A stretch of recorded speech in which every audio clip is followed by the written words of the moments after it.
Hello everyone, welcome to Naira study. हम आप सब कैसे हैं? आई होप कि आप सभी अच्छे होंगे और अपनी स्टडी को कंटिन्यू कर होंगे। फ्रेंड्स, आज का जो वीडियो है आप लोगों के लिए बहुत ज्यादा खास होने वाला है, क्योंकि आज हम डिस्कस करेंगे बाल विकास के बारे में, जो पहले पिछली वीडियो में भी डिस्कस कर चुके हैं। और इसमें हम जो पवन सीरीज है उसको कंटिन्यू कर रहे हैं। इसमें जो अति लघु उत्तरीय टाइप क्वेश्चंस की सीरीज है उसको कंटिन्यू कर चुके हैं, जो अति लघु उत्तरीय हो जाता है और बहुविकल्पीय टाइप, ठीक है ना। तो इनको हम लोगों ने क्या किया है, सभी चीजों पर डिस्कस कर लिया है। तो ये रिवीजन चल रहा है, तो इसको रिवीजन कर लेते हैं, देख लेते हैं कि बाल विकास होता है क्या, इसके बारे में समझा। उसके बाद जाना कि अवस्थाएं कितनी होती हैं, ये प्रक्रिया कब से कब तक चलती है, तो सभी चीजों पर डिस्कस किया, ठीक है ना। तो आज भी हम कुछ पॉइंट्स लेकर आए हैं जिन पर डिस्कस करेंगे। जो चीजें इम्पोर्टेंट है वही चीजें आप लोगों के सामने हम रखेंगे, ठीक है ना। तो अगर आपने अभी तक चैनल को सब्सक्राइब नहीं किया है और आपने अभी विजिट किया है, न्यू है चैनल पर, तो चैनल को सब्सक्राइब जरूर कर लीजिएगा और बेल आइकन को भी जरूर प्रेस कर लीजिएगा, जिससे क्या होता है कि नोटिफिकेशन आप तक पहुंच जाती है और आपको क्लासेस प्रोवाइड हो जाती हैं। और लाइक तो आप कर ही देते हैं। तो चलते हैं, आज का जो पॉइंट हो जाता है, सबसे पहले पैराग्राफ का संबंध प्रतिक्रिया का सिद्धांत हो जाता है। जैसा कि कल हम लोगों ने क्या किस पे डिस्कस किया था, तो थॉर्नडाइक। तो थॉर्नडाइक ने किस पे प्रयोग किया था, बिल्ली पर। और बिल्ली कैसी बिल्ली थी, तो भूखी बिल्ली थी, और उसके सामने जो उद्दीपक था, उसका जो भोजन था वो क्या था, मछली थी। अगर क्वेश्चन में आ जाए कि मछली कैसी थी, तो मृत मछली थी। तो इस तरह से ये आपका हो जाता है थॉर्नडाइक का सिद्धांत। इसको हमने पिछली वीडियो में डिस्कस किया है। आप लोग प्लेलिस्ट में जाकर, क्योंकि प्लेलिस्ट बन चुकी है, और आप लोग देख सकते हैं और अच्छे से तैयारी कर सकते हैं। तो आज जो डिस्कस करेंगे वो पावलोव का संबंध प्रतिक्रिया का सिद्धांत हो जाता है। तो पावलोव महोदय जो है, इन्होंने किस पे प्रयोग किया, तो इन्होंने प्रयोग किया कुत्ते पर, है ना। कई पशुओं पर प्रयोग किया, लेकिन जो इनका प्रमुख प्रयोग था वो कुत्ते पर प्रयोग था। तो इन्होंने क्या किया था, इन्होंने एक कुत्ते को एक मतलब इस तरह से बना के और उसको बांध दिया था, जैसे इस तरह से हो जाता है। और कुत्ते को क्या किया था, यहाँ पे बांध दिया था, ठीक है। ये कुत्ता हो जाता है, और इस तरह से इसको बांध दिया था, यहाँ पे बाउल रख दिया था और भोजन रख दिया था, ठीक है ना। यहाँ पे भोजन रख दिया था। तो हुआ क्या कि सबसे पहले भाई भूखा कोई भी हो, जिसकी भूख लगेगी उसको भोजन की नीड होगी। तो क्या था कि पहले कुत्ते के सामने क्या था, जब भोजन आता था तो उसके मुंह में लार आ जाती थी। लेकिन एक टाइम ऐसा आया कि घंटी बजी, फिर भोजन रखा गया। उसके बाद में क्या हुआ, तो जब भोजन रखा गया तो कुत्ते के मुंह में लार आई। लेकिन एक टाइम ऐसा आया, सिर्फ घंटी बजाई गई, लेकिन कुत्ते को ये चीज पता थी कि जब घंटी बजती है उसके बाद हमको भोजन मिलता है, यानी घंटी बजने पर ही उसके मुंह में लार आ जाती है। तो ये जो सिद्धांत हो जाता है, ये पावलोव का संबंध प्रतिक्रिया का सिद्धांत हो जाता है। और इसमें क्या हो जाता है कि इसमें जो अस्वाभाविक या कृत्रिम उद्दीपक, यानी अस्वाभाविक या कृत्रिम उद्दीपक जो घंटी थी, उसको सुनकर कुत्ते के मुंह में लार आ गई, ठीक है ना। तो इस तरह से ये आपका सिद्धांत हो जाता है। उसके बाद सेकेंड हो जाता है स्किनर का क्रिया प्रसूत अधिगम का सिद्धांत। तो स्किनर महोदय ने किस पे प्रयोग किया, तो स्किनर महोदय ने कबूतर पे भी प्रयोग किया, चूहे पे भी प्रयोग किया। तो इन्होंने क्या किया, एक पिंजरे में कबूतर को बंद किया और उसमें क्या, एक तार लगा दिया। और तार लगाने के बाद जब उस पे खट की आवाज आती थी, तो जब खट की आवाज आती थी तो वो खुल जाता था और उसको भोजन मिल जाता था। यानी क्या, परवलन का सिद्धांत हो जाता है। ये जो स्किनर महोदय का जो सिद्धांत हो जाता है, ये परवलन, यानी कि कोई भी चीज हो कि आपका क्या हो जाता है कि जैसे ही चूहे का पैर किस पे पड़ता है, जैसे जो वो लीवर लगा होता है उस पे खट जैसे ही पड़ता है तो खट की आवाज आती है। जब खट की आवाज आती है तो उसे क्या होता है, उसे भोजन की प्राप्ति हो जाती है। ये परवलन का कार्य करता है।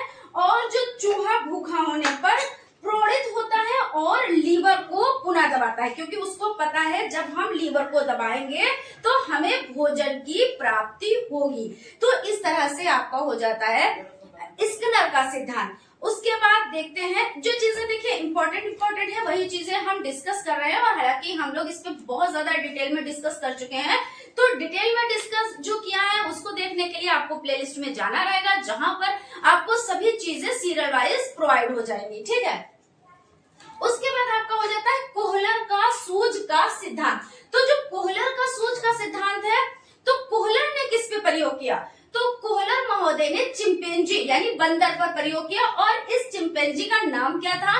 तो सुल्तान नाम था। इन्होंने क्या किया है, एक पिंजरा यहाँ पे, इसको ये पिंजरा है, ठीक है ना, और यहाँ पर इसको इरेज कर देते हैं, और क्या किया, छत पे यानी जो पिंजरे की जो छत है उसमें केलों को टांग दिया, और केलों को टांगने के बाद क्या किया, यहाँ पे कुछ बॉक्स रखे, ठीक है ना, कुछ बॉक्स रखे, और जो सुल्तान यानी जो चिंपैंजी था, सुल्तान नाम का, तो वो यहाँ पे बैठा हुआ था, अब वो सोच रहा हमको ये केले किसी तरह से प्राप्त हो जाए।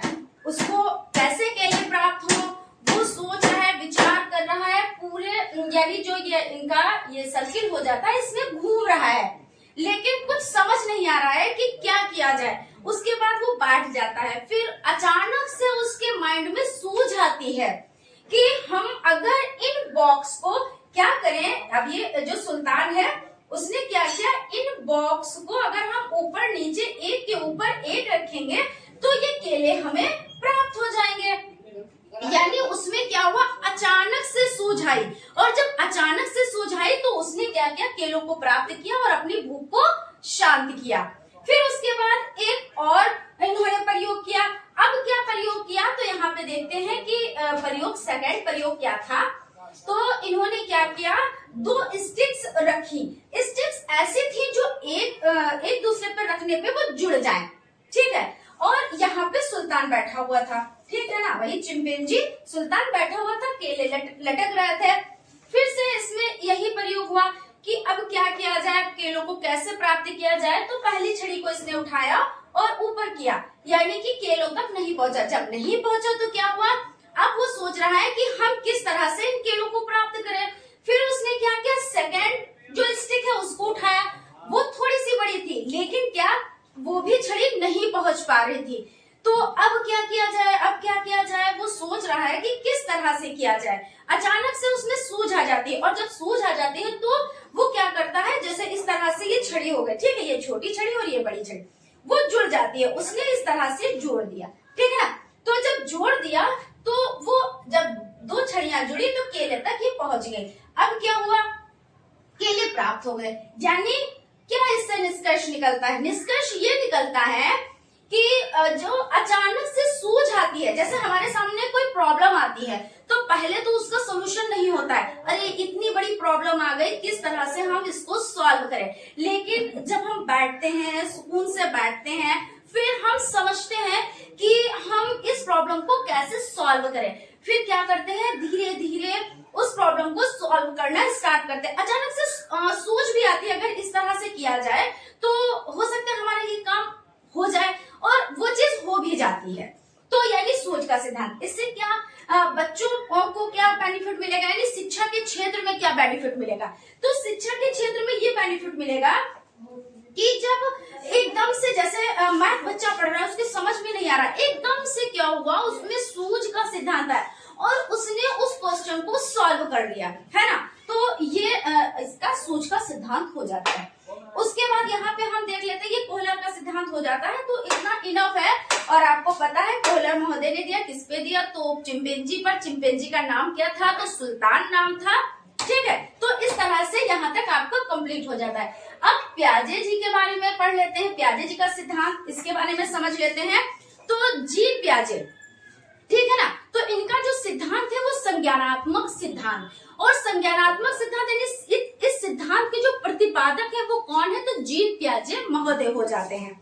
और जीन प्याजे को क्या कहा जाता है, विकासात्मक मनोविज्ञान का जनक माना जाता है। इन्हें क्या माना जाता है, तो विकासात्मक मनोविज्ञान का जनक। और जीन प्याजे के जन्म की अगर हम बात कर ले तो 1886 में कहाँ हुआ था, अगर हम बात करें तो स्विट्जरलैंड में हुआ था।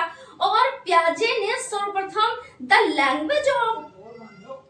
लैंग्वेज ऑफ आपका हो जाता है थॉट ऑफ द चाइल्ड पुस्तक 1923 ईस्वी में लिखी। और संज्ञान का अर्थ क्या होता है इसको समझ लेते हैं। तो संज्ञान का अर्थ हो जाता है कि प्राणी का वह व्यापक और स्थायी ज्ञान, यानी जो स्थायी ज्ञान है इसे वो वातावरण के माध्यम से ग्रहण करता है। यानी उन्होंने क्या कहा कि जो स्थायी ज्ञान है वो कहाँ से प्राप्त किया जाता है, तो वातावरण से वो ज्ञान प्राप्त किया जाता है। ठीक है, तो यहाँ तक हो गया। और इन्होंने क्या किया, इन्होंने अपने बच्चों पर प्रयोग किया था। यानी कि जब बच्चे का जन्म हुआ उसके बाद से इन्होंने जो प्रयोग किया, तो इन्होंने जो स्टेज होती है 4 स्टेजों में उसको डिवाइड कर दिया और अपने ही बच्चों पर इन्होंने प्रयोग किया। ठीक है, तो इसमें कौन कौन सी अवस्थाएं हो जाती है, तो सबसे पहले हो जाती है संवेदी गामक अवस्था। ठीक है, और इसको क्या कहते हैं, इंद्रिय गामक अवस्था भी कहते हैं। कौन सी अवस्था हो जाती है, तो संवेदी गामक अवस्था। यहाँ पे फर्स्ट नंबर इसको इरेज करके लिख देते हैं यहाँ पे। ठीक है, तो जो हम लोग क्या पढ़ रहे हैं, प्यादे जी के बारे में पढ़ रहे हैं। तो यहाँ पे हो जाती है फर्स्ट हो जाती है संवेदी गामक अवस्था। फर्स्ट क्या हो जाती है, तो संवेदी गामक अवस्था हो जाती है, गामक अवस्था, संवेदी गामक अवस्था। इसके अगर इसके टाइम पीरियड की बात की जाए कि कब से कब तक ये स्टेज होती है, तो 0 से 2 वर्ष। कब तक होती है, तो 0 से 2 वर्ष तक होती है ये स्टेज। और सेकेंड स्टेज कौन सी होती है, तो और पहले ये चीज समझ लेते हैं कि संवेदी गामक अवस्था को क्या कहते हैं, तो इंद्रिय गामक अवस्था भी कहते हैं। सेकेंड हो जाती है पूर्व संक्रियात्मक अवस्था। कौन सी हो जाती है, तो पूर्व संक्रियात्मक अवस्था, पूर्व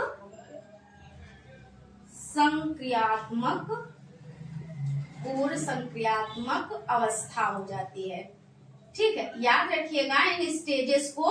पूर्व संक्रियात्मक अवस्था जो हो जाती है वो कब से कब तक चलती है, तो 2 से 7 वर्ष तक चलती है। कब से कब तक चलती है, तो 2 से 7 वर्ष तक चलती है।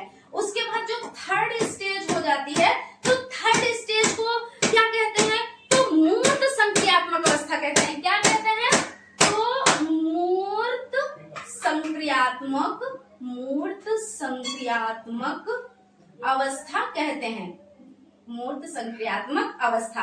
और अगर इसके टाइम पीरियड की बात की जाए कि कब से कब तक होती है, तो ये जो आपकी अवस्था हो जाती है वो हो जाती है 7 से 11 वर्ष। कब तक हो जाती है, तो 7 से 11 वर्ष। बहुत इंपॉर्टेंट है, इसलिए आप लोग इसको ध्यान में रखिएगा। क्योंकि देखिए संवेदी गामक अवस्था 0 से 2 वर्ष, पूर्व संक्रियात्मक अवस्था 2 से 7 वर्ष और मूर्त संक्रियात्मक अवस्था 7 से 11 वर्ष। ठीक है, उसके बाद आपकी हो जाती है औपचारिक संक्रियात्मक अवस्था आप कह सकते हैं, या अमूर्त संक्रियात्मक अवस्था कह सकते हैं। ठीक है, क्या आप कह सकते हैं, यहाँ पे लिख देते हैं। आपकी जो अवस्था हो जाती है औपचारिक, ठीक है ना, औपचारिक संक्रियात्मक अवस्था, औपचारिक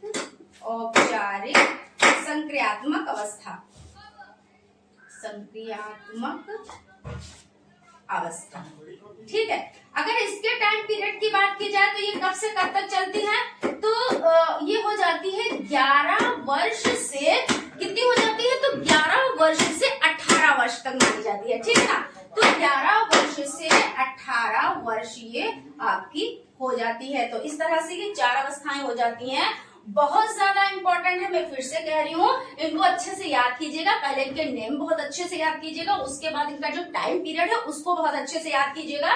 ठीक है, तो यहाँ पे ये सिद्धांत हो जाता है। और जैसा कि आपको पता है कि इस सिद्धांत में क्या होता है कि प्राणी का वो व्यापक और स्थायी ज्ञान और जिससे वो वातावरण के माध्यम से ग्रहण कर सकता है ना, जिससे क्या करता है, तो वातावरण के माध्यम से वो क्या कर सकता है, तो ग्रहण कर सकता है। ठीक है ना, इसमें क्या होता है, इन्होंने कहा सीखना कोई यांत्रिक क्रिया नहीं है, बल्कि क्या है, एक बौद्धिक प्रक्रिया और एक संप्रतीय निर्माण की प्रक्रिया है। और ये क्या है, संप्रतीय निर्माण बालक की आयु के अनुसार होता है। यानी जैसे जैसे क्या होता है एज बढ़ती है, जैसे जैसे एज बढ़ती जाती है बच्चा ज्यादा सीखता है ना। कि अभी बच्चा छोटा है, बहुत छोटा है, जन्म से लगा के 2 वर्ष तक बच्चा बहुत छोटा है, तो दूसरे ढंग से सीखेगा। उसके बाद जब वो दूसरी स्टेज में आएगा, यानी पूर्व संक्रियात्मक अवस्था में आएगा, तो फिर बच्चा कुछ ज्यादा सीखेगा। उसके बाद क्या होगा, मूर्त संक्रियात्मक अवस्था में आएगा।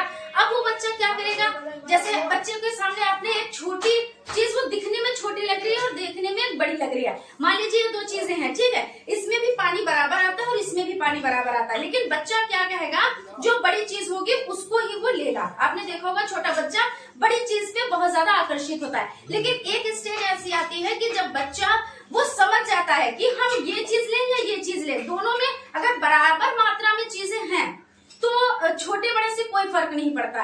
जैसे बच्चे के सामने 1 किलो क्या किया जाए, लोहा रख दिया जाए और 1 किलो रुई रख दी जाए, तो जब बच्चा क्या होगा, छोटी एज में होगा, यानी पूर्व संक्रियात्मक अवस्था में बच्चा भी है, उसके बाद क्या करेगा, मूर्त संक्रियात्मक अवस्था में आया है, तो क्या करेगा, वो लोहा और रुई, क्योंकि रुई ज्यादा होती है, लोहा कम होता है, तो वो रुई की तरफ आकर्षित होता है। लेकिन उसके बाद क्या होता है, एक स्टेज आती है जब बच्चा क्या कहेगा कि 1 किलो रुई है, 1 किलो लोहा है, मतलब वजन तो बराबर ही है ना, वो दिखने में ज्यादा लग रहा है, तो बच्चा क्या होता है, एक यानी एज के अकॉर्डिंग वो सीखा करता है। तो इस तरह से आपको हो जाता है। क्वेश्चन आपको हो जाता है, केंद्रीय प्रवृत्ति के मापक कौन कौन से हैं, केंद्रीय प्रवृत्ति का महत्व बताएं। तो केंद्रीय प्रवृत्ति के मापक हो जाते हैं मध्यमान, मध्यांक और बहुलक। केंद्रीय प्रवृत्ति का मापन सांख्यिकी में केंद्रीय वृत्ति मान उस बिंदु को कहते हैं जो सांख्यिकी वितरण का प्रतिनिधित्व करता है। दूसरे शब्दों में यह समस्त अंकों में से कोई ऐसा अंक होता है कि शेष अंक उसके आसपास अर्थात उससे कुछ कम अथवा अधिक होते हैं। अंकों के ऐसे मानकों को केंद्रीय वृत्ति मान कहते हैं, ठीक है। और उसके बाद देख लेते हैं केंद्रीय प्रवृत्ति का महत्व। H.E. गैरेट 1973 के केंद्रीय प्रवृत्ति के मापों के अग्रलिखित महत्व बताए हैं। क्या क्या महत्व बताए हैं, तो फर्स्ट नंबर पे आपको हो जाता है केंद्रीय प्रवृत्ति के माप समूह प्राप्तांकों का प्रतिनिधित्व करते हैं। केंद्रीय प्रवृत्ति मापों की सहायता से संपूर्ण वर्ग के गुणों को संक्षेप में प्रदर्शित किया जा सकता है। केंद्रीय प्रवृत्ति के मापों की सहायता से 2 या अधिक समूहों की तुलना सरलता से की जा सकती है। इन मापों की सहायता से प्रदत्तों का प्राथमिक विश्लेषण किया जाता है। यह विश्लेषण उच्च सांख्यिकी विधियों के उपयोग में सहायक रहता है। उच्च सांख्यिकीय विश्लेषण जैसे प्रमाणिक विचलन तथा सहसंबंध आदि ज्ञात करने में केंद्रीय प्रवृत्ति के मापों की आवश्यकता पड़ती है। क्वेश्चन हो जाता है, माध्य से आप क्या समझते हैं या मध्यमान का अर्थ बताएं। तो संकलित किए हुए तथ्यों को सरलीकृत करने के लिए उनका वर्गीकरण तथा श्रेणीयन किया जाता है। इनको एक तालिका के रूप में प्रदर्शित किया जाता है। तथ्यों की तुलना की जाती है। इसके लिए सांख्यिकी में माध्यों का प्रयोग किया जाता है। माध्य एक सरल अभिव्यक्ति है जिसे एक जटिल समूह अथवा विशाल संस्थाओं के वास्तविक परिणाम केंद्रित होते हैं। इस प्रकार किसी समूह के प्राप्तांकों का वह मान है जहां से प्राप्तांकों का वितरण 2 समान भागों में विभाजित हो जाता है, मध्यमान कहलाता है। मध्यमान की परिभाषा, तो मध्यमान की कुछ परिभाषाएं इस प्रकार है।